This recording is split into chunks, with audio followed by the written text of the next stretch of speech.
빨리 좀 해. 빚쟁이들이 난리야. 엄마 보험금 나오면 우리 둘이 나눠 갖기로 했잖아. 제가 평생 사랑하고 키운 아들의 목소리였습니다. 며느리 휴대폰에 몰래 설치한 녹음기에서 들려온 제 심장을 얼어붙게 만든 그 한마디. 하지만 이 끔찍한 진실을 알기까지 저는 한 달이라는 시간을 지옥처럼 보내야 했습니다. 모든 것은 평범했던 어느 아침 식탁에서 시작되었습니다. 어느 날 아내가 만든 미역국 맛이 이상했습니다. 30년을 함께 살아온 아내가 끓인 국이었는데 뭔가 씁쓸한 뒷맛이 혀끝에 맴돌았고 목 안쪽이 따끔거렸습니다. 처음엔 소금을 잘못 쳤나 싶어 그냥 넘겼습니다.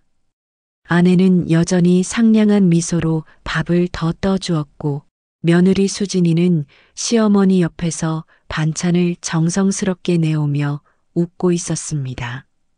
우리는 10년 동안 살며 사돈 팔촌까지 부러워하는 화목한 가정이었습니다. 며느리 수진이는 동네에서 효부로 소문이 자자했습니다. 시어머니 병원 모시는 일부터 집안 대소사까지 도맡아 챙기는 며느리였고 아들 민수도 착하게 자라 공무원이 되어 안정적인 삶을 살고 있었습니다.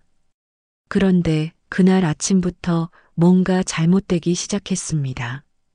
식사를 마치고 거실로 가려는데 갑자기 어지러움이 밀려왔습니다.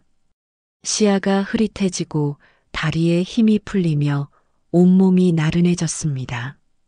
소파에 주저앉으려는 순간 부엌에서 아내의 신음소리가 들려왔습니다. 부엌으로 달려가니 아내가 싱크대를 붙잡고 신음하고 있었습니다. 얼굴이 창백하게 질려 있었고 식은 땀이 이마를 타고 흘러내렸습니다. 며느리가 황급히 달려왔습니다. 어머님, 괜찮으세요? 아버님, 어머님 병원 가셔야 할 것 같아요. 이상했습니다. 아내는 평소 속이 강한 편이었는데 이렇게 갑자기 복통을 호소한 적이 없었습니다. 게다가 저도 얼마 전부터 계속 어지러움이 가시지 않았습니다. 뭔가 잘못되었다는 불길한 예감이 가슴 한편을 짓눌렀습니다. 119를 불러 아내를 병원에 데려갔고 응급실에서 여러 검사를 받았습니다. 다행히 위세척을 하고 링거를 맞으니 아내의 상태가 좀 나아졌습니다. 의사는 식중독 증세라고 했지만 제 마음 한구석은 여전히 불편했습니다. 같은 음식을 먹었는데 왜 며느리는 멀쩡할까? 저녁 무렵 집으로 돌아왔습니다. 아내는 여전히 힘들어하며 침대에 누웠고 며느리는 헌신적으로 간호했습니다. 그리고 며느리가 따뜻한 차 한 잔을 건넸습니다. 아버님, 이거 드세요. 몸 보신하시라고 대추차 끓였어요. 차를 받아들고 한 모금 마셨습니다. 그런데 이상했습니다. 아침의 미역국처럼 이 차에서도 묘한 쓴맛이 느껴졌습니다.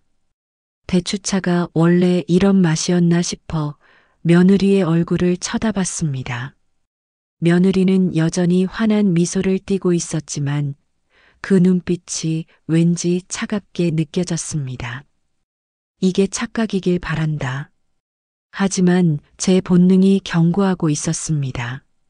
차를 마시는 척하며 며느리를 관찰했습니다. 그녀는 시어머니 방으로 들어가며 문을 살짝 닫았고 저는 그 틈새로 무언가 이상한 장면을 목격했습니다. 며느리가 아내의 약통을 만지작거리고 있었습니다. 그리고 주머니에서 작은 봉지를 꺼내더니 약통 안에 무언가를 넣는 것 같았습니다. 순간 온몸에 소름이 돋았습니다. 설마 그럴 리가 없어. 저는 고개를 저었습니다. 10년을 함께 살아온 며느리가, 그렇게 착하고 효심 깊던 며느리가 그럴 리 없다고 스스로를 다독였습니다. 하지만 제 손은 떨리고 있었고 들고 있던 찻잔을 조용히 화분에 버렸습니다. 마시고 싶지 않았습니다. 마셔서는 안 될 것 같았습니다. 그날 밤 잠을 이룰 수 없었습니다. 천장을 바라보며 오늘 하루를 되짚어 봤습니다.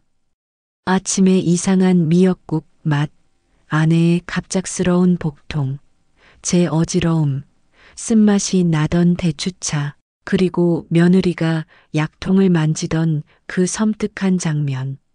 모든 것이 퍼즐처럼 맞춰지는 것 같으면서도 믿고 싶지 않았습니다. 이 모든 게 제 착각이길 바랍니다. 하지만 만약, 정말 만약에 제 의심이 맞는다면 어떻게 해야 할까요? 저는 눈을 감았습니다. 생각하고 싶지 않았습니다. 하지만 이미 불안의 씨앗은 제 마음속에 깊이 뿌리내리고 있었습니다. 옆방에서 아내의 가벼운 신음소리가 들려왔고 복도를 지나가는 며느리의 발소리가 유독 크게 들렸습니다. 평온했던 일상에 금이 가기 시작했고 그 금은 점점 더 깊어지고 있었습니다. 세상이 흔들리기 시작했습니다. 그날 밤의 불안이 현실이 되는 데는 일주일도 걸리지 않았습니다. 아내의 상태는 날이 갈수록 악화되었습니다. 병원을 다녀와도 차도가 없었고 오히려 더 심해지기만 했습니다. 얼굴은 창백해졌고 식사를 제대로 하지 못해 몸무게가 눈에 띄게 줄었습니다. 병원에서는 원인을 찾지 못했습니다. 각종 검사를 해도 뚜렷한 병명이 나오지 않았습니다. 며느리는 더욱 헌신적으로 시어머니를 돌봤습니다. 밤낮 없이 죽을 끓이고 약을 챙기며 간호했습니다. 동네 사람들은 며느리의 효심을 칭찬했고 저는 제 의심이 잘못된 것인지 혼란스러웠습니다. 그리고 드디어 그날이 왔습니다. 새벽 3시 아내가 가슴을 움켜쥐며 신음했습니다. 숨소리가 거칠어지고 온몸이 경련을 일으켰습니다. 119를 불렀지만 이미 늦었습니다. 구급대원들이 심폐소생술을 했지만 소용없었습니다. 병원 응급실에서 의사가 고개를 저었습니다. 급성 심장마비. 의사는 그렇게 말했습니다. 평소 심장이 약하셨냐고 물었지만 아내는 건강했습니다. 그 누구보다 건강했던 제 아내가 30년을 함께한 제 반려자가 차가운 시신이 되어 눈앞에 누워 있었습니다. 당신 갑자기 왜? 먼저 가. 왜? 믿을 수가 없었습니다. 일주일 전만 해도 멀쩡하던 사람이 이렇게 갑자기 떠날 수 있단 말입니까? 장례식장은 조문객들로 가득 찼습니다. 며느리 수진이는 상주석 옆에서 눈이 퉁퉁 붓도록 울었습니다. 시어머니 영정 앞에서 무릎 꿇고 오열하는 모습에 사람들은 모두 안타까워했습니다. 동네 사람들이 혀를 찼습니다. 저렇게 효부가 어디 있냐고 며느리가 친딸보다 낫다고들 했습니다. 밤새 간호하느라 고생했다는 소문이 돌았습니다. 조문객들의 위로가 귀에 들어오지 않았습니다. 저는 멍하니 영정사진 속 아내를 바라봤습니다. 활짝 웃고 있는 아내의 모습, 그 웃음이 이제는 영원히 볼 수 없는 웃음이 되어버렸습니다. 며느리가 제 어깨에 손을 올렸습니다. 아버님, 힘내세요. 제가 있잖아요. 제가 어머님 목까지 아버님 모실게요. 그 순간 등골이 오싹해졌습니다. 며느리의 목소리는 여전히 다정했지만 일주일 전 그 불안했던 기억이 떠올랐습니다.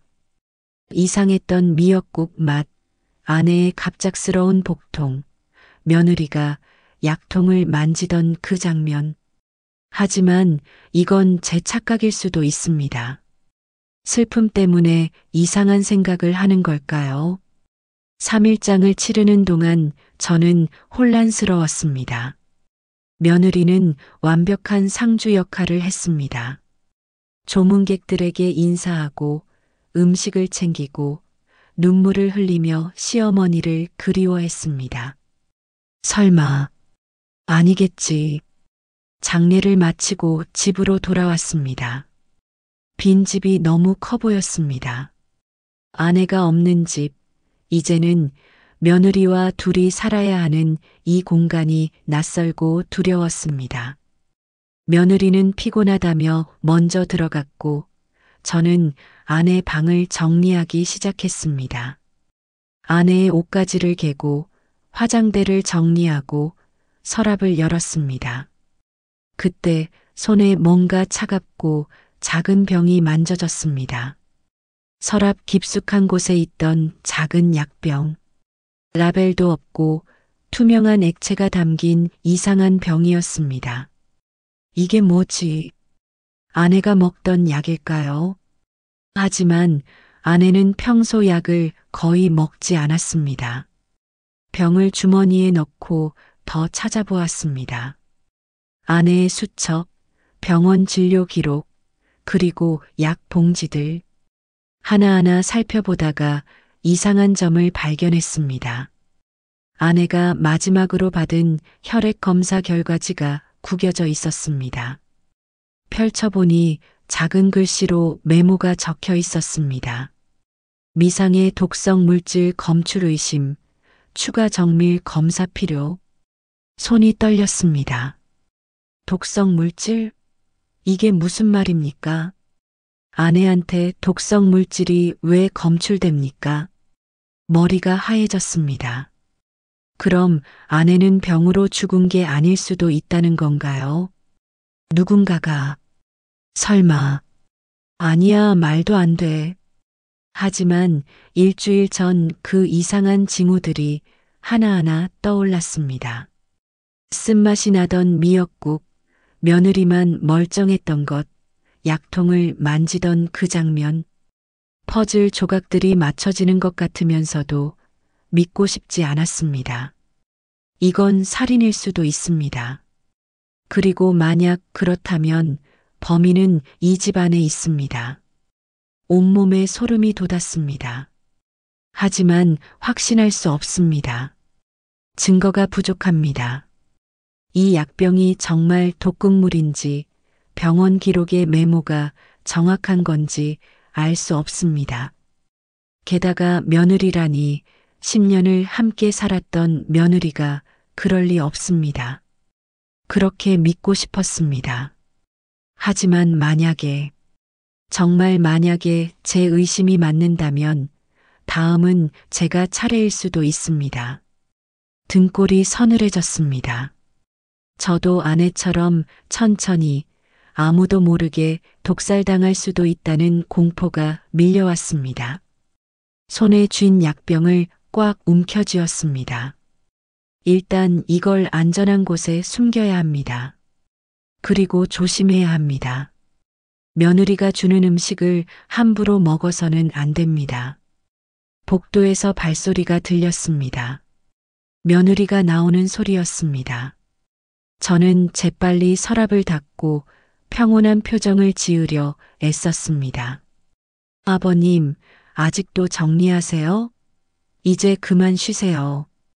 제가 따뜻한 우유 타다 드릴게요. 며느리의 목소리가 들렸습니다. 따뜻한 우유. 제 심장이 두근거렸습니다. 저는 떨리는 목소리로 대답했습니다. 아니다, 괜찮아. 피곤해서 그냥 잘게. 며느리는 잠시 망설이는 듯 하더니 고개를 끄덕였습니다.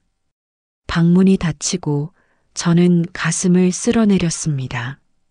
하지만 이제 어떻게 해야 할까요? 증거도 불확실하고 확신도 없습니다. 하지만 이 두려움을 무시할 수도 없습니다.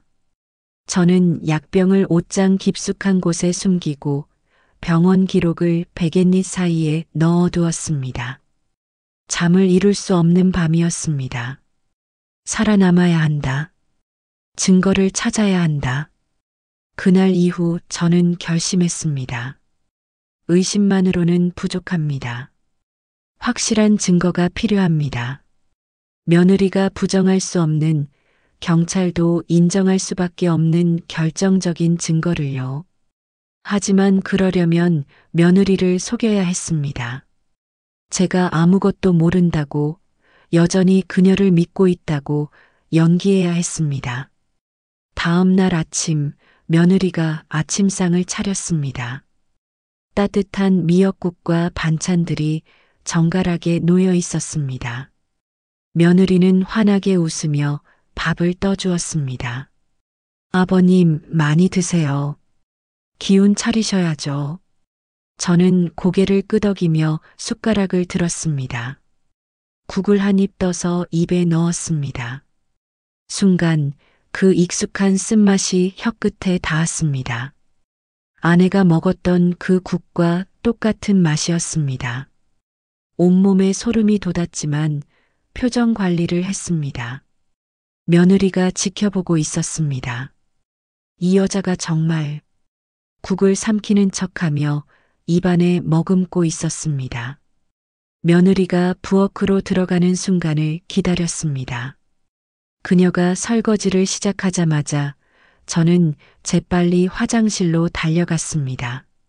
문을 잠그고 변기에 얼굴을 묻었습니다. 손가락을 목구멍에 넣어 억지로 토해냈습니다.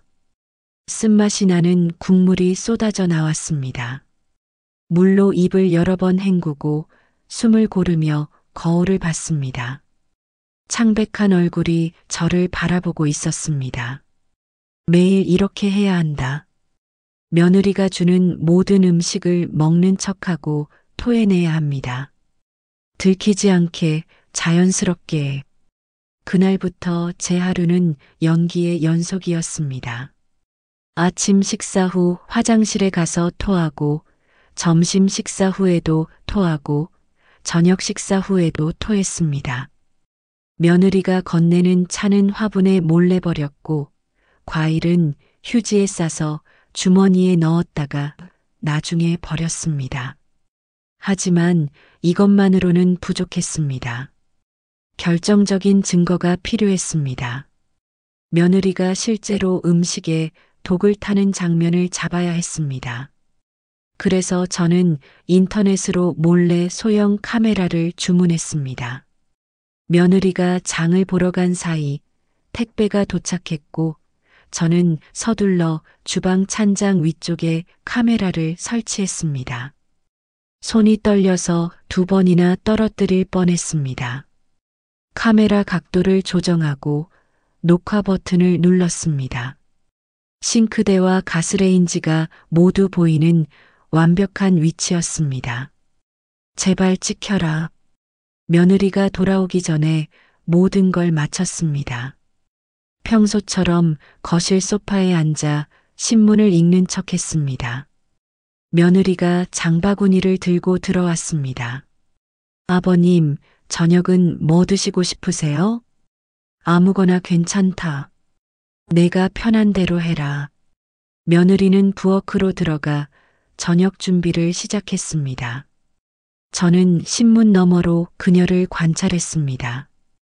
야채를 씻고 고기를 썰고 냄비에 물을 끓이는 평범한 모습이었습니다. 하지만 저는 알고 있었습니다. 저 안에 숨겨진 진짜 얼굴을요. 그날 밤 며느리가 잠든 후 저는 조용히 일어났습니다. 주방으로 가서 카메라를 회수했습니다. 손이 떨렸습니다. 방으로 돌아와 노트북으로 영상을 확인했습니다. 빨리 감기로 돌리며 지켜봤습니다. 그리고 드디어 그 순간이 나왔습니다. 며느리가 국을 끓이다가 주위를 두리번거렸습니다. 아무도 없는 걸 확인하더니 앞치마 주머니에서 작은 봉지를 꺼냈습니다. 투명한 봉지 안에 흰색 가루가 들어 있었습니다. 며느리는 그 가루를 국 냄비에 털어 넣었습니다. 그리고는 재빨리 봉지를 쓰레기통 깊숙이 숨겼습니다. 국을 저으며 확인하고 아무 일 없었다는 듯 요리를 계속했습니다. 잡았다. 심장이 미친 듯이 뛰었습니다. 영상을 다시 돌려봤습니다. 분명했습니다. 며느리가 독극물을 음식에 타는 장면이 선명하게 찍혀 있었습니다. 이제 증거가 생겼습니다. 하지만 저는 더 지켜봤습니다. 며느리의 일거수일투족을 관찰했습니다. 며칠 후 며느리가 서재에 들어가는 걸 봤습니다. 문틈으로 살짝 들여다보니 그녀가 제 통장과 서류들을 뒤지고 있었습니다. 통장 잔액을 확인하고 부동산 서류를 넘기고 뭔가를 메모하고 있었습니다. 등골이 서늘해졌습니다. 재산을 노리는 거였구나. 다음 날 며느리의 휴대폰 통화 소리가 들렸습니다. 저는 복도에서 숨을 죽이고 귀를 기울였습니다. 네, 남편 아버지 명의로 된 보험이요. 보험금이 얼마나 되는지 확인하고 싶어서요. 며느리의 목소리는 차갑고 냉정했습니다. 평소 제게 보이던 다정한 목소리와는 완전히 달랐습니다. 전화를 끄는 며느리는 미소를 지었습니다. 그 미소가 얼마나 소름 끼치던지.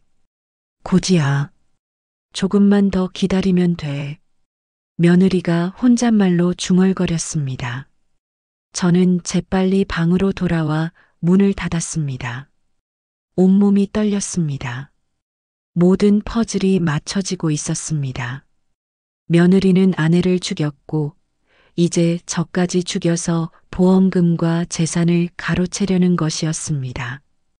계획적이고 치밀한 범죄였습니다. 하지만 한 가지 이상한 점이 있었습니다. 제 아들 민수였습니다. 아들은 요즘 집에 거의 오지 않았습니다. 늦게 들어오고 일찍 나갔습니다. 며느리와 대화도 거의 하지 않는 것 같았습니다. 어머니가 돌아가셨는데도 슬퍼하는 기색이 별로 없었습니다. 뭔가 이상했습니다. 아들은 알고 있는 걸까? 아니면 정말 모르는 걸까? 며느리가 무슨 짓을 하는지, 어머니가 어떻게 죽었는지 아들은 알고 있을까요? 만약 안다면 왜 아무 말도 하지 않는 걸까요? 설마 아들도 공범인 건 아니겠죠? 그럴 리 없습니다. 제가 키운 아들이 그럴 리 없습니다. 하지만 불안은 점점 커져갔습니다. 며느리의 범행은 확실해졌지만 아들의 침묵은 여전히 수수께끼였습니다. 왜 아무 말도 하지 않는 걸까요? 증거는 확보했지만 저는 여전히 고립되어 있었습니다. 누구에게 말할 수 있겠습니까? 경찰에 가도 믿어줄까요? 효부로 소문난 며느리를 동네 사람들이 모두 칭찬하는 그 며느리를 누가 의심하겠습니까? 저는 혼자였습니다. 아내도 없고 아들도 믿을 수 없는 상황에서 홀로 싸워야 했습니다. 그러던 어느 날 아침 옆집 박 여사가 찾아왔습니다. 박 여사는 남편을 3년 전에 여의고 혼자 사는 60대 과부로 아내가 살아있을 때부터 저를 형님이라고 부르며 친하게 지냈던 분이었습니다. 조문도 오셨고 가끔 반찬을 나눠 먹곤 했습니다. 형님, 안녕하세요. 이거 콩나물 무침인데 드세요. 박 여사가 반찬통을 내밀었습니다. 저는 고맙다고 인사하며 받았습니다. 며느리가 차를 내오려 하자 박 여사가 손을 저었습니다. 아니에요, 괜찮아요. 형님이랑 잠깐만 얘기하고 갈게요. 며느리는 잠시 머뭇거리다가 부엌으로 들어갔습니다. 박 여사가 제 옆에 바짝 다가앉더니 작은 목소리로 속삭였습니다. 형님, 저 며느리분. 뭔가 이상하지 않으세요? 순간 심장이 멎는 줄 알았습니다. 박 여사가 뭘 알고 있는 걸까요? 저는 주위를 살피며 조심스럽게 물었습니다. 무슨 말씀이십니까? 박 여사는 더 목소리를 낮췄습니다. 며칠 전에 카페에서 봤어요. 며느리분이 낯선 남자랑 만나는 거요. 처음엔 그냥 지인인가 했는데 둘이 나누는 대화가 심상치 않더라고요. 피가 거꾸로 솟는 것 같았습니다. 며느리가 다른 남자를 만났다고요. 박 여사는 계속 말을 이어갔습니다. 며칠 전 동네 카페에 갔다가 우연히 며느리를 목격했다고 했습니다. 남자는 40대 초반으로 보이는 정장을 입은 사람이었다고 합니다. 두 사람은 구석 자리에 앉아 뭔가 심각하게 이야기하고 있었고 박 여사는 몰래 가까이 다가가 엿들었다고 했습니다. 그 남자놈이 뭐라고 했는데 박 여사가 기억을 더듬었습니다. 보험금이라는 단어가 여러 번 나왔다고 합니다. 그리고 며느리가 곧 끝난다고 조금만 더 기다리면 큰 돈이 들어온다고 말했다고 합니다. 남자는 서두르라고 너무 오래 끌면 의심받을 수 있다고 했다고 합니다. 그래서 이상하다 싶어서 형님께 말씀드리려고 왔어요. 박 여사의 얼굴이 진지했습니다. 저는 온몸에 힘이 빠지는 걸 느꼈습니다. 며느리에게 공범이 있었습니다. 그 남자는 누구일까요? 애인일까요? 아니면 다른 공범일까요? 박 여사님, 혹시 그 남자 얼굴 기억하십니까? 네, 대충은요. 키가 크고 머리를 깔끔하게 넘긴 사람이었어요. 저는 박 여사에게 조금 더 자세히 알아봐 달라고 부탁했습니다. 그리고 제가 가지고 있는 의심들을 조심스럽게 털어놓았습니다. 아내의 갑작스러운 죽음, 이상했던 증상들, 며느리의 수상한 행동들. 박 여사는 놀란 표정으로 제 이야기를 들었습니다. 형님, 그럼 혹시 형수님이 아직 확실하지 않습니다. 하지만 뭔가 잘못되고 있는 건 분명합니다. 박 여사는 고개를 끄덕이며 도와주겠다고 했습니다. 혼자가 아니라는 사실에 조금 안심이 되었습니다. 박 여사가 돌아간 후 저는 며느리에 대해 더 조사하기 시작했습니다. 며느리의 과거를 파헤쳐야 했습니다. 혹시 이전에도 이런 일이 있었는지 알아봐야 했습니다. 며느리 수진이는 10년 전 제 아들과 결혼했습니다. 당시 수진이는 재혼이었습니다. 전 남편과 사별했다고 들었습니다. 하지만 구체적인 이야기는 들어본 적이 없었습니다. 며느리가 과거를 힘들어해서 아무도 자세히 묻지 않았습니다. 전 남편은 어떻게 죽었을까? 저는 인터넷으로 검색을 시작했습니다. 며느리의 이름과 전 남편 성씨를 조합해서 찾아봤습니다. 옛날 신문 기사들을 뒤졌습니다. 그리고 드디어 찾았습니다. 12년 전 지방신문에 실린 작은 기사였습니다. 30대 남성 급성 신부전으로 사망, 유족 슬픔에 잠겨. 기사를 읽는 제 손이 떨렸습니다. 며느리의 전 남편도 급성 심장마비로 죽었습니다. 아내와 똑같은 방식으로. 우연일까요? 아닙니다. 이건 우연이 아닙니다. 이 여자가 전에도 이런 짓을 했구나. 분노가 치밀어 올랐습니다. 며느리는 전 남편을 죽이고 보험금을 탔고 이제 우리 가족까지 노린 것입니다. 더 찾아봤습니다. 전 남편의 보험금이 얼마였는지, 며느리가 얼마를 받았는지 확인했습니다. 2억. 적지 않은 금액이었습니다. 그 돈으로 살다가 다 떨어지니까 이제 우리를 노린 거였습니다. 제 보험금은 3억이었습니다. 거기에 집과 예금까지 합치면 며느리는 최소 5억 이상을 손에 넣을 수 있었습니다. 모든 게 계산된 범죄였습니다. 다음 날 박 여사가 다시 찾아왔습니다. 이번엔 더 충격적인 정보를 가지고 왔습니다. 형님, 며느리분이 또 그 남자를 만났어요. 이번엔 제가 사진도 찍었어요. 박 여사가 휴대폰을 보여주었습니다.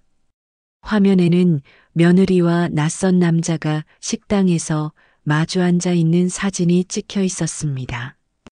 두 사람은 친밀하게 대화하고 있었고 며느리는 웃고 있었습니다. 아내가 죽은 지 얼마나 되었다고 저렇게 웃을 수 있습니까? 그 남자가 누군지 알아봤어요. 보험 설계사래요. 며느리분이 새로 보험을 들려고 상담받는 것 같더라고요. 또 보험이었습니다. 며느리는 이미 다음 계획을 세우고 있었습니다.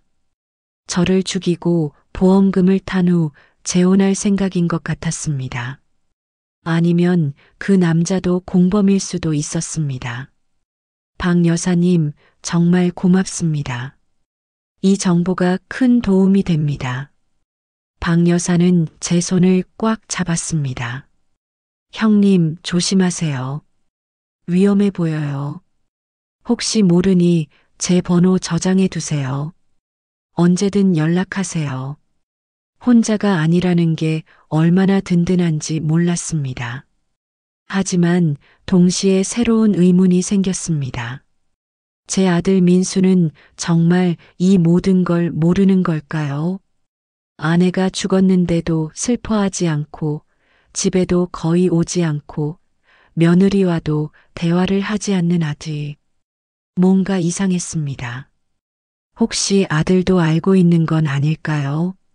아니, 설마 아들도 연루된 건 아니겠죠.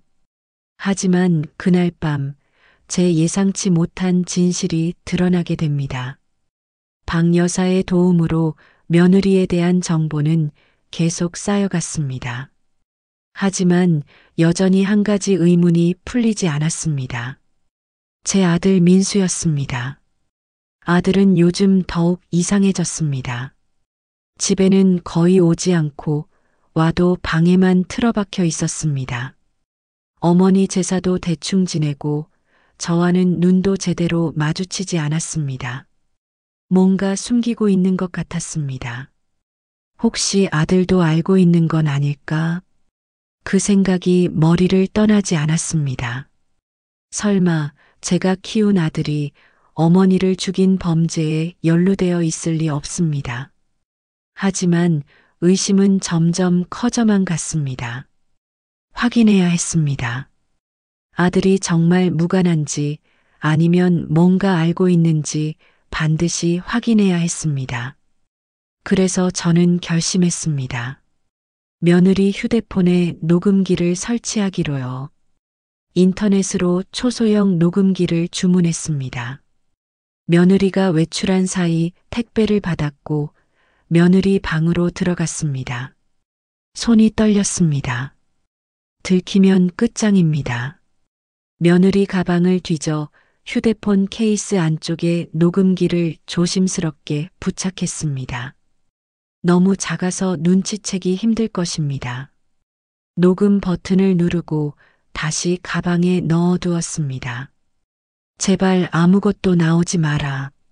아들이 무관하다는 증거가 나오길 바랐습니다. 하지만 제 간절한 바람과 달리 운명은 잔인했습니다. 이틀 후 밤 며느리가 샤워하는 동안 저는 녹음기를 회수했습니다. 방으로 돌아와 이어폰을 꽂고 재생 버튼을 눌렀습니다. 처음엔 별 내용이 없었습니다. 며느리가 장 보는 소리, TV 보는 소리, 설거지하는 소리. 그런데 어젯밤 녹음 파일에서 목소리가 들렸습니다. 며느리와 누군가의 대화였습니다. 처음엔 누군지 몰랐습니다. 남자 목소리였습니다. 보험 설계사일까요? 아니면 공범일까요? 저는 볼륨을 높였습니다. 그리고 그 목소리를 듣는 순간 온몸이 얼어붙었습니다. 수진아, 아버지가 요즘 이상해. 밥을 잘 안 드시는 것 같던데. 그건 제 아들 민수의 목소리였습니다. 제가 30년 넘게 들어온, 제가 누구보다 잘 아는 그 목소리였습니다. 며느리가 대답했습니다. 괜찮아요. 조금씩 드시긴 하세요. 곧 끝날 거예요. 그래도 너무 오래 걸리는 거 아니야? 엄마 때는 일주일 만에 끝났잖아. 심장이 멎는 줄 알았습니다. 엄마 때 아들이 어머니 죽음에 대해 알고 있다는 뜻입니다. 아니, 알고 있는 정도가 아니었습니다. 녹음은 계속되었습니다. 미안해요. 아버님이 생각보다 조심하시네요. 근데 걱정 마세요. 제가 양을 좀 늘릴게요. 빨리 좀 해. 빚쟁이들이 자꾸 연락 온다고. 어머니 보험금 5억은 아버지 통장에 들어갔으니 아버지까지 정리하면 15억이야. 그럼 내 빚 다 갚고도 남아. 세상이 무너지는 소리가 들렸습니다. 이어폰을 쥔 손이 떨렸습니다. 아들이 말했습니다. 엄마 보험금 나오면 우리 둘이 나눠 갖기로 했다고. 우리 둘이 아들과 며느리가 공모했다는 뜻입니다. 제가 평생 사랑하고 키운 아들이, 제 자랑이었던 아들이 어머니를 죽이고 아버지까지 죽이려 한다는 것입니다. 안 돼. 이건 꿈이야. 노트북을 움켜쥐고 고개를 저었습니다. 하지만 녹음은 냉정하게 계속되었습니다. 그나저나 아버지가 혹시 눈치챈 건 아니겠지? 며느리가 불안한 목소리로 물었습니다. 아들이 웃었습니다. 설마, 우리 아버지가 뭘 알겠어. 그냥 늙은이일 뿐이야. 걱정 마. 그 순간 분노가 치밀어 올랐습니다. 동시에 절망이 몰려왔습니다. 제 아들이 저를 늙은이라고 불렀습니다. 제 아들이 저를 죽이려 하고 있습니다. 어떻게 이럴 수 있습니까? 어떻게 자기 부모를 이렇게 대할 수 있습니까? 녹음을 끝까지 들었습니다. 아들은 빚이 3억이 넘는다고 했습니다. 도박 빚이었습니다. 며느리가 전 남편 보험금으로 받은 돈도 다 갚아줬지만 또 빚을 졌다고 했습니다. 그래서 이번엔 더 큰 돈이 필요했다고 했습니다. 어머니 보험금 5억은 이미 제 통장에 들어와 있었습니다. 배우자인 제가 수령인이었으니까요. 그래서 아들은 저까지 죽여야 그 돈을 손에 넣을 수 있었습니다. 아버지 보험금 3억에 어머니 보험금 5억, 거기다 집이랑 예금 합치면 15억은 될 거야. 그럼 빚 다 갚고 우리 새 출발할 수 있어. 며느리가 말했습니다. 그래요. 조금만 더 참아요. 다 당신을 위해서 하는 거잖아요. 제가 키운 아들이었습니다. 밤새 공부하라고 과외비 대주고 대학 보내느라 빚까지 내가며 키운 아들이었습니다. 공무원 시험 붙었을 때 그렇게 자랑스러워했던 아들이었습니다. 그 아들이 도박에 빠져 빚을 지고 그 빚을 갚으려고 부모를 죽이려 하고 있습니다. 며느리의 유혹에 넘어간 걸까요? 아니면 처음부터 아들이 계획한 걸까요? 녹음을 다시 들어봤습니다. 대화 내용으로 봐서는 며느리가 주도한 것 같았습니다. 며느리가 전 남편을 죽인 방법을 아들에게 제안했고 아들이 빚 때문에 동의한 것 같았습니다. 하지만 그게 중요합니까? 누가 먼저 제안했든 아들은 동의했고 공모했습니다. 어머니가 죽어가는 걸 보면서도 아무 말 하지 않았습니다. 오히려 빨리 끝내라고 재촉했습니다. 이놈이 노트북 화면을 주먹으로 치고 싶었습니다. 하지만 참았습니다.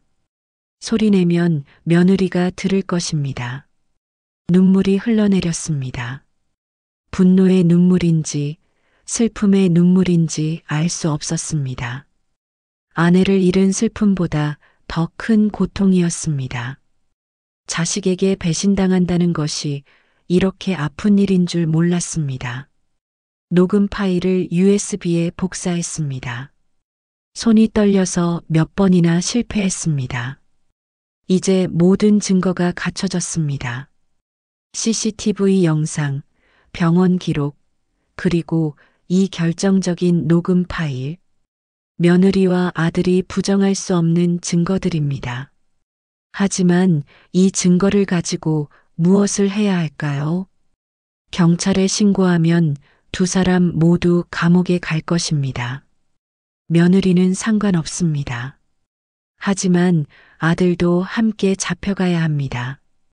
제 아들이 살인 공모로 수감되어야 합니다. 할 수 있을까요? 제 손으로 아들을 감옥에 보낼 수 있을까요? USB를 움켜쥔 손이 떨렸습니다. 하지만 동시에 다짐했습니다. 아내의 원수를 갚아야 합니다. 설령 그게 제 아들이라 할지라도 정의는 반드시 실현되어야 합니다. 복도에서 발소리가 들렸습니다. 며느리와 아들이 함께 걸어오는 소리였습니다. 두 사람이 웃으며 대화하고 있었습니다. 제가 죽으면 받을 돈 이야기를 하면서요. 주먹을 꽉 쥐었습니다. 기다려라. 반드시 대가를 치르게 해주겠다.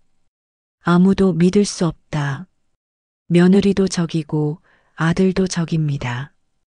이 집안에서 저는 완전히 혼자였습니다. 증거는 모았지만 이제 어떻게 해야 할까요? 경찰에 신고해야 합니다. 더 이상 미룰 수 없습니다. 며느리가 양을 늘린다고 했습니다. 시간이 없습니다. USB를 주머니에 넣고 경찰서로 가려고 현관으로 향했습니다.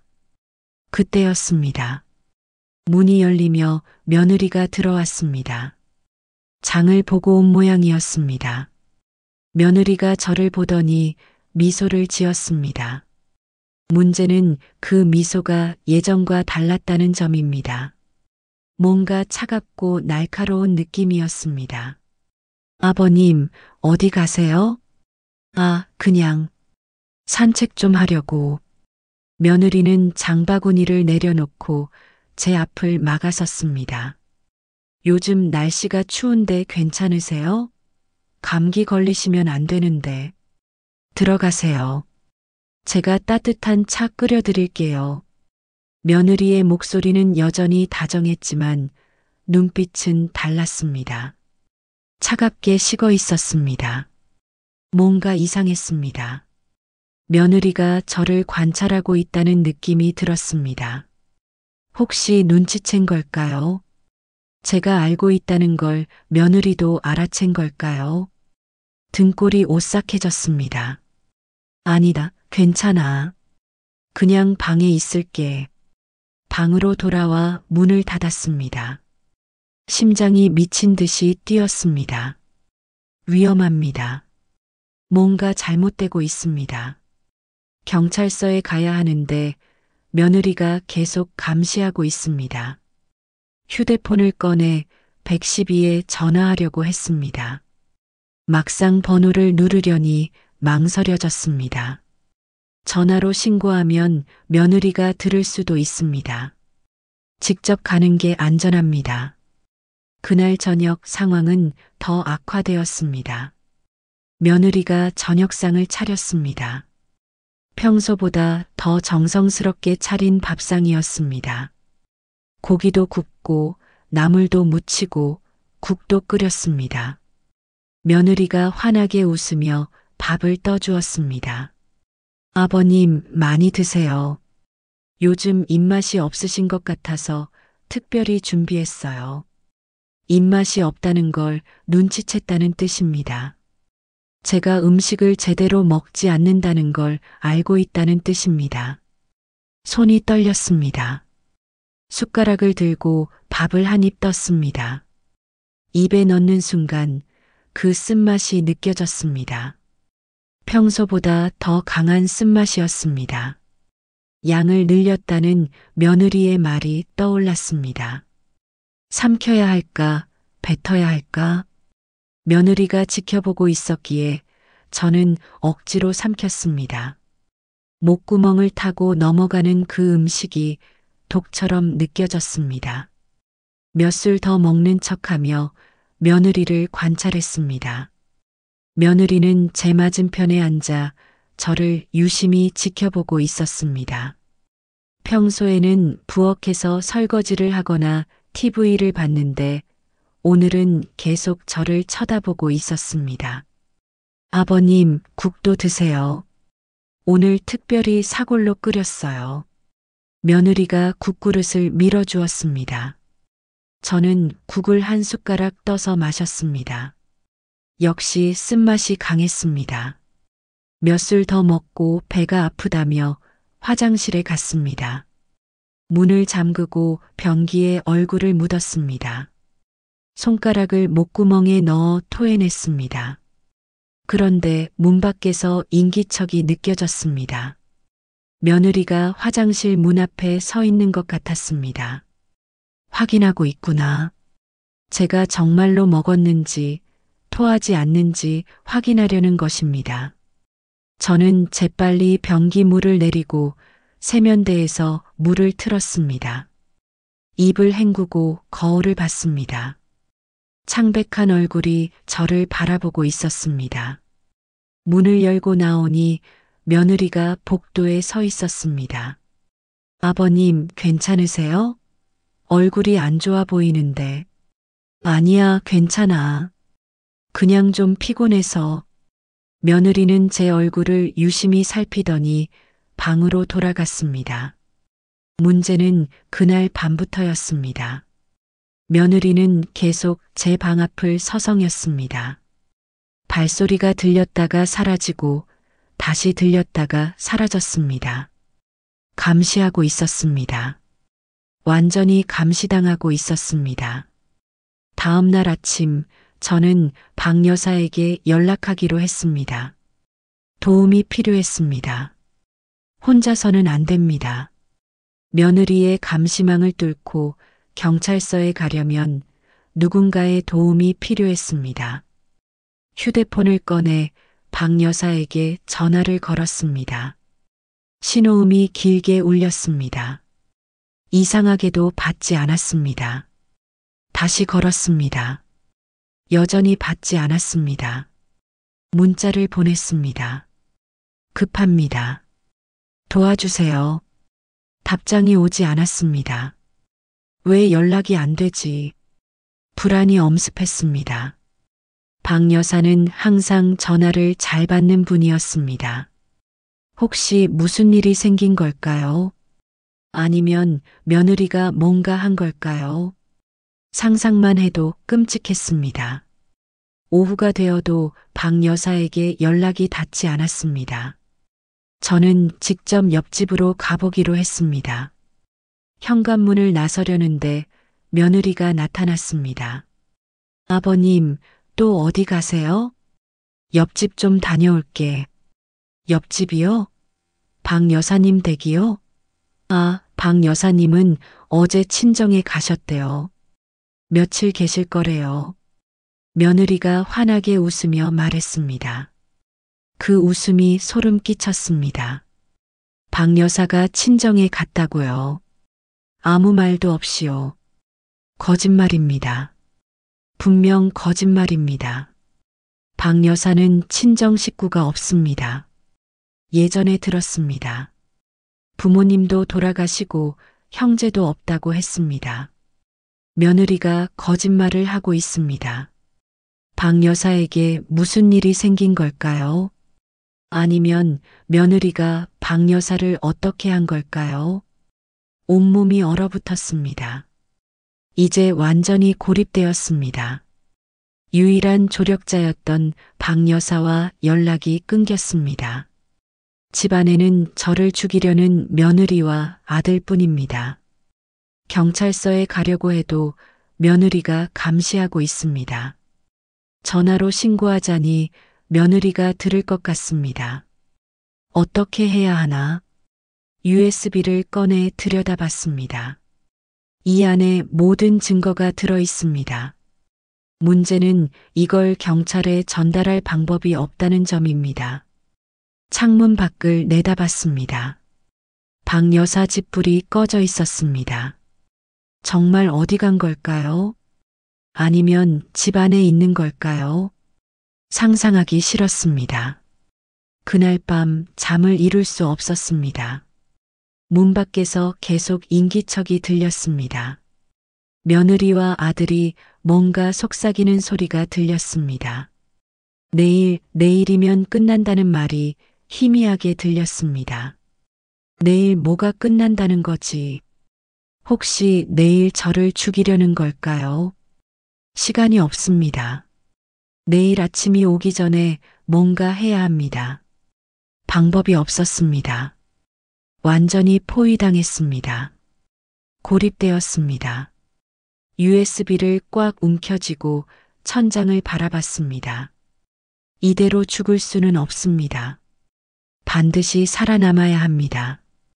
아내의 원수를 갚아야 합니다. 오늘이 마지막이다.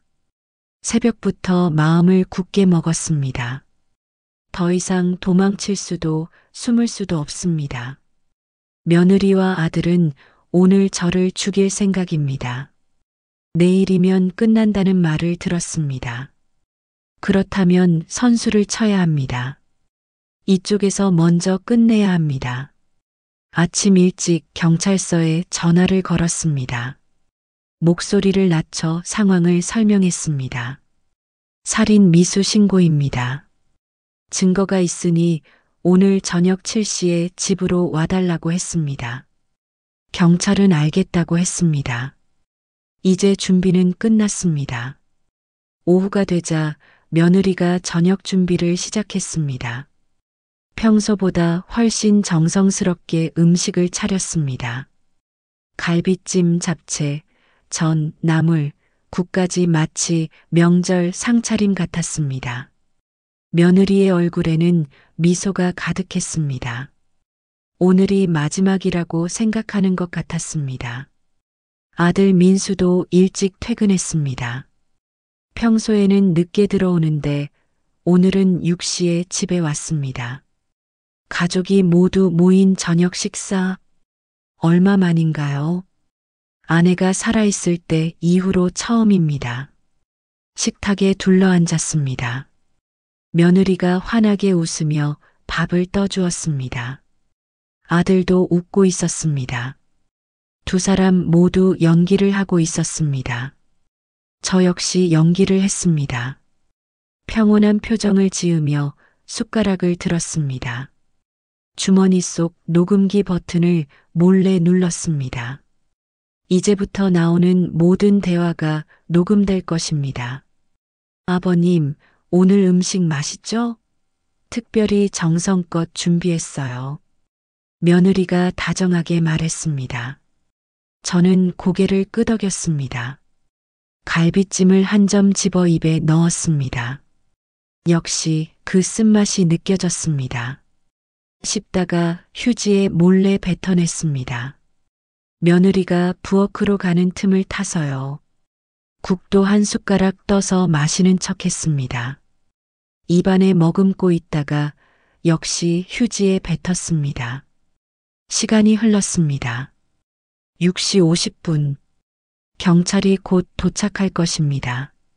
저는 숟가락을 내려놓고 며느리와 아들을 바라봤습니다.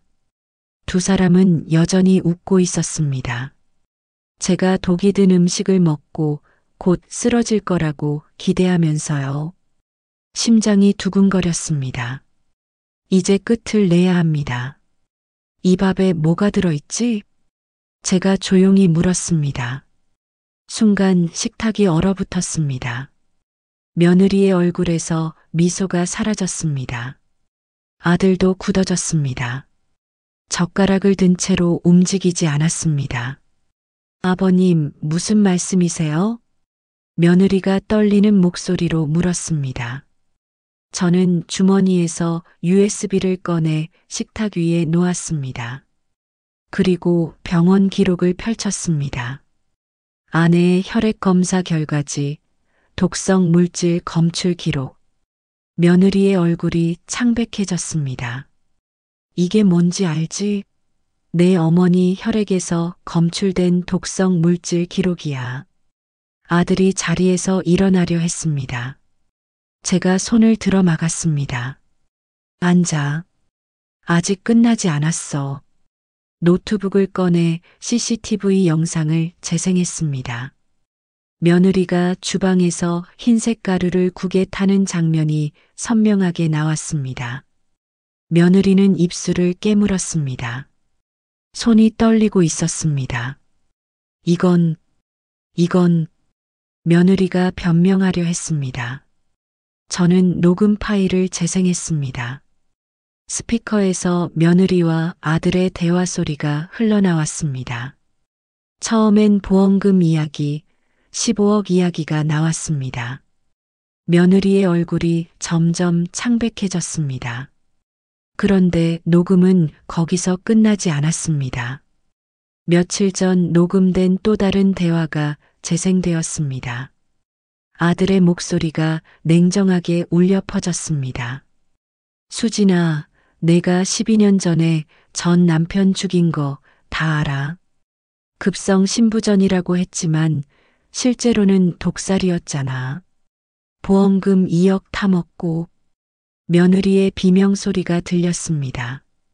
어떻게 알았어요? 전 남편 친구한테 들었어. 당시에도 의심했었대. 근데 증거가 없어서 못 잡았다고. 수진아, 내가 경찰한테 제보하면 넌 끝이야. 알지? 제발 말하지 마세요. 말 안 할게. 대신 조건이 있어. 우리 부모 둘 다 똑같이 처리해. 내가 전 남편 죽인 그 방법으로. 그럼 15억을 나눠 갖는 거야. 내 빚도 갚고 우리 새 출발하는 거지. 안 돼요. 그건 못해요. 못해? 그럼 경찰서 갈래? 선택해. 우리 부모 죽이거나 감옥 가거나. 며느리가 흐느끼는 소리가 들렸습니다. 그리고 결국 동의하는 목소리가 나왔습니다. 알았어요. 제가 할게요. 녹음이 끝났습니다. 식탁은 완전히 얼어붙었습니다. 며느리는 고개를 들어 아들을 노려봤습니다. 눈에서 눈물이 흘러내렸습니다. 당신이 저한테 협박했잖아요. 저는 하기 싫었어요. 전부 당신 때문이에요. 며느리가 절규하며 아들을 가리켰습니다. 아들은 냉정하게 며느리를 바라봤습니다. 당황하는 기색도 없었습니다. 오히려 비웃는 표정이었습니다. 증거 있어? 내가 협박했다는 증거. 아들의 목소리는 차가웠습니다. 저는 전율했습니다. 이게 제가 키운 아들입니까? 평생 사랑으로 키운 제 아들이 이렇게 냉혹한 인간이었습니까? 며느리를 협박해서 부모를 죽이게 만들고 이제는 모든 책임을 며느리에게 떠넘기려 하고 있습니다. 민수야. 제가 아들을 불렀습니다. 아들은 저를 쳐다봤습니다. 그 눈에는 아무런 감정도 없었습니다. 다 녹음되어 있다. 내가 며느리 협박한 것도 전부 다. 아들의 얼굴이 처음으로 굳어졌습니다. USB를 가리켰습니다. 여기 다 들어있어. 내 목소리로 내가 직접 협박한 내용이. 며느리가 다시 울부짖었습니다. 맞죠? 제가 말했잖아요. 전부 저 사람 때문이에요. 저는 협박당한 거예요. 경찰이 문을 두드렸습니다. 저는 자리에서 일어나 문을 열었습니다. 경찰 2명이 들어왔습니다. 상황을 설명하고 모든 증거를 건넸습니다. USB, 병원 기록, CCTV 영상, 녹음 파일, 며느리 전 남편 사망 기록까지 모두요. 둘 다 공범입니다. 하나는 실행범이고 하나는 협박범이자 공모자입니다. 경찰이 수갑을 꺼냈습니다. 며느리는 계속 울며 아들을 원망했습니다. 전부 당신 때문이에요. 당신이 저를 이용한 거예요. 아들은 끝까지 냉정했습니다. 표정 하나 변하지 않았습니다. 수갑이 채워지는 순간에도 저를 똑바로 쳐다봤습니다. 미안하다는 말도 용서해달라는 말도 없었습니다. 그저 차갑게 저를 바라볼 뿐이었습니다. 두 사람은 경찰차에 실려갔습니다. 며느리는 끝까지 울부짖었고 아들은 끝까지 침묵했습니다. 저는 현관문 앞에 서서 그 모습을 지켜봤습니다. 경찰차가 멀어지고 집은 다시 고요해졌습니다. 텅 빈 식탁 위에는 독이 든 음식들이 그대로 남아 있었습니다. 저는 그 음식들을 모두 쓰레기통에 버렸습니다. 이제 혼자다. 경찰차가 떠나고 집은 적막에 휩싸였습니다. 며느리와 아들이 끌려간 그날 밤, 저는 잠을 이룰 수 없었습니다. 복수는 했습니다. 아내를 죽인 범인들을 법의 심판대에 세웠습니다. 증거도 완벽했고 정의도 실현되었습니다. 그런데 왜 이렇게 허전할까요? 가슴 한구석이 텅 빈 것 같았습니다. 다음 날 아침 박 여사네 집 초인종을 눌렀습니다. 며느리가 친정 갔다고 거짓말했던 그 박 여사가 정말 어떻게 된 건지 확인해야 했습니다. 한참을 기다리자 문이 열렸습니다. 박 여사였습니다. 멀쩡했습니다. 형님, 어머, 그동안 어디 계셨어요? 박 여사가 놀란 표정으로 물었습니다. 저도 놀랐습니다. 박 여사님이야말로 어디 가셨었습니까? 연락이 안 되길래. 아, 제가 갑자기 동생이 아파서 병원에 가 있었어요. 휴대폰도 고장나서 연락을 못했네요. 어제 저녁에 돌아왔어요. 박 여사는 정말 무사했습니다. 며느리가 거짓말을 했던 겁니다. 저를 고립시키려고 박 여사가 없다고 거짓말한 것이었습니다. 안도의 한숨이 나왔습니다. 박 여사에게 그동안의 일을 설명했습니다. 며느리와 아들이 체포된 것, 재판이 시작될 것, 모든 것을요. 박 여사는 깜짝 놀라며 제 손을 꽉 잡았습니다. 형님, 정말 고생 많으셨어요. 혼자 다 견디셨네요. 그 따뜻한 손길에 울컥했습니다. 얼마 만에 느껴보는 따뜻함인지 모르겠습니다. 재판은 한 달 후에 시작되었습니다. 법정에 섰습니다. 검사가 증거를 제시했습니다. CCTV 영상, 녹음 파일, 병원 기록, 며느리의 전 남편 사망 기록까지 모든 것이 공개되었습니다. 며느리는 계속 울며 자신은 협박당했다고 주장했습니다. 아들 때문에 어쩔 수 없었다고 자신도 피해자라고 했습니다. 아들은 끝까지 침묵했습니다. 변호사를 통해서만 입장을 밝혔습니다. 자신은 단지 며느리와 대화했을 뿐이라고, 실제로 독을 탄 건 며느리라고 했습니다. 두 사람은 서로를 탓했습니다. 며느리는 아들을 협박범이라고 했고 아들은 며느리를 살인범이라고 했습니다. 법정은 혼란스러웠습니다.